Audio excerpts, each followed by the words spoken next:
One of the other thing I wanted to mention too is your dashboard.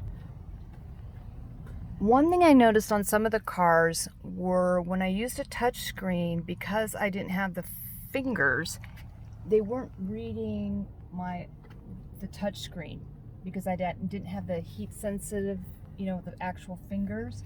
So I found that old school features, the actual push buttons, were better for me to use, changing the radio or getting into the air conditioning and heater. Just the automatic push buttons were a better feature for me, as opposed to the newer features of the heat centered touch screen. Yeah. And another thing I want to mention too is the floor mat situation. I learned very quickly that floor mats are a problem.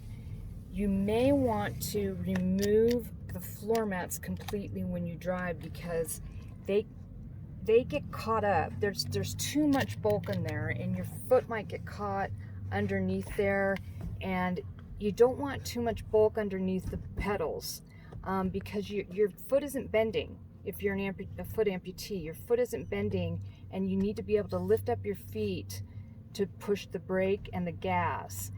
And if your foot gets caught on those brake pedals, you might have an issue where you could slide underneath the pedal and accidentally keep your foot on the gas when you don't want it to be on the gas. I actually had that happen, and I was trying to remove my foot. Mike showed how my foot got caught under there, and my foot got caught under there, and I was on the gas, and I rear-ended somebody. And that's embarrassing, and it's costly. So to keep that from happening, I recommend you removing all of these wonderful paddings under there, and just remember to, when you drive, to set your seating up that you can completely lift up your foot and get to that brake.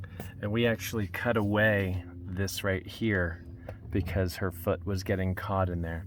So we actually made a modification to this plastic that was all here. We cut it out so she could move her foot around. Right, exactly. So really think about that, because that's one of the big hazards of driving with your feet.